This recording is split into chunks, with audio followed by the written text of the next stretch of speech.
Hello বন্ধুরা, Bangla cinema জগতের অন্যতম জনপ্রিয় অভিনেত্রী হলেন মধুমিতা সরকার, যাকে আমরা সবাই বোঝে না সিরিয়ালে পাখি ঘোষ দস্তিদার সিংহরায় নামে চিনেছিলাম।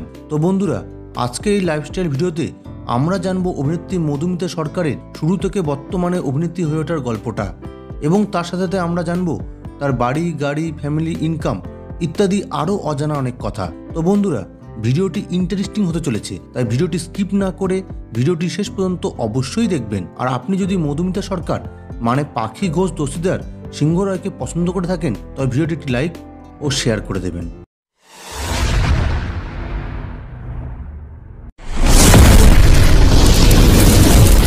ব্যক্তিগত জীবন।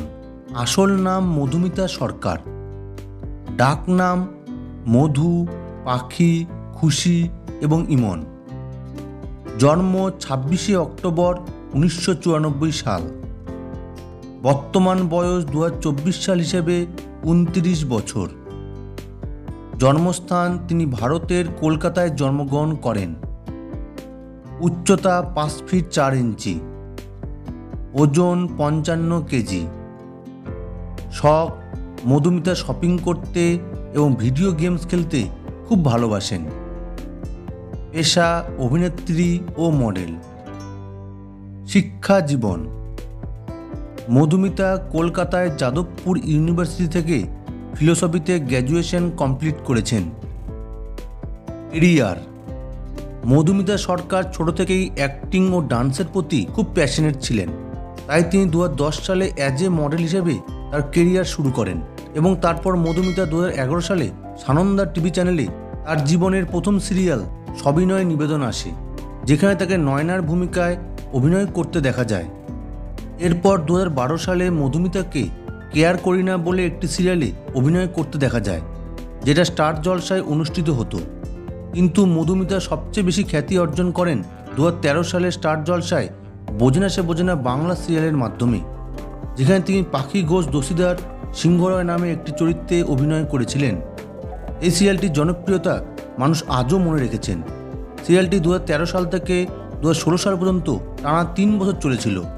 এরপর 2016 সালে মধুমিতাকে বাংলাদেশি নাটক মেঘবালিকাতে দেখতে পাওয়া যায়। এছাড়াও 2016 সালে মধুমিতার আরেক জনপ্রিয় টিভি সিরিয়াল কুসুম দোলা আসে, যেখানে তার চরিত্রের নাম ছিল ডক্টর ইমন চ্যাটার্জি, এবং 2016 সালেই মধুমিতার একটি অ্যালবাম সং পলাশের বন আসে। এরপর 2017 সালে মধুমিতার প্রথম বাংলা সিনেমা পরিবর্তন আসে, যেখানে তাপস পাল এবং শতাব্দী রায়কে তার সঙ্গে অভিনয় করতে দেখা যায়, এবং তারপর 2020 সালে মধুমিতার লাভ আজকাল পরশু সিনেমাটি আসে, কিন্তু সেটা সেরকম জনপ্রিয়তা পেয়েছিল না। কিন্তু এরপর চিনি, ট্যাংরা ব্লুস, ফুলের আচার, চিনি 2, দিলখুশ এরকম একটার পর একটা হিট সিনেমা মধুমিতা দিতেই থাকেন। এরপর 2021 সালে মধুমিতার 2টি মিউজিক ভিডিও আসে, একটি আমার চালাকি ও অন্যটি ও মন রে। ও মন রে অ্যালবাম সঙ্গে আবারও যশ ও মধুমিতাকে একসাথে অভিনয় করতে দেখা যায় এবং মিউজিক ভিডিওটি সুপারহিট হয়। এছাড়াও 2024 সালে মধুমিতার কে প্রথম কাছে এসেছি নামে একটি নতুন সিনেমা আসতে চলেছে। এছাড়াও মধুমিতাকে হইচই ওয়েব সিরিজ জাতিস্বর, উত্তরণ ও শ্রীকান্ত এতে অভিনয় করতে দেখা যায়। অ্যাওয়ার্ড। মধুমিতা সরকার স্টার জলসা পরিবার অ্যাওয়ার্ডস ও টেলি সম্মান পুরস্কার পেয়েছেন। অজানা তথ্য।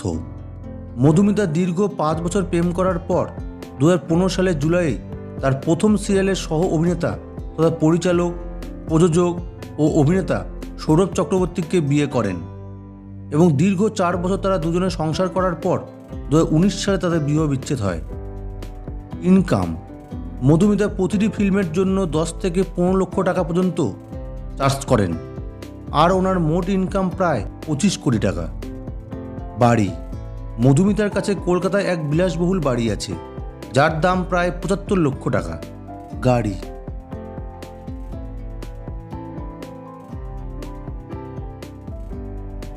তো বন্ধুগণ, এটা ছিল মধুমিতা সরকারের মানে আপনাদের সকলের প্রিয় পাখির লাইফস্টাইল এবং জীবনের কিছু তথ্য। বন্ধুরা, যদি তোমাদের ভিডিওটি ভালো লেগে থাকে তবে অবশ্যই চ্যানেলটি সাবস্ক্রাইব করে পাশে থাকা বেল বাটনটি অন করে দেবেন এবং আপনাদের মধুমিতার কোন সিরিয়াল ও সিনেমার কোন চরিত্রটি সবচেয়ে বেশি ভালো লাগছে অবশ্যই কমেন্টে জানান।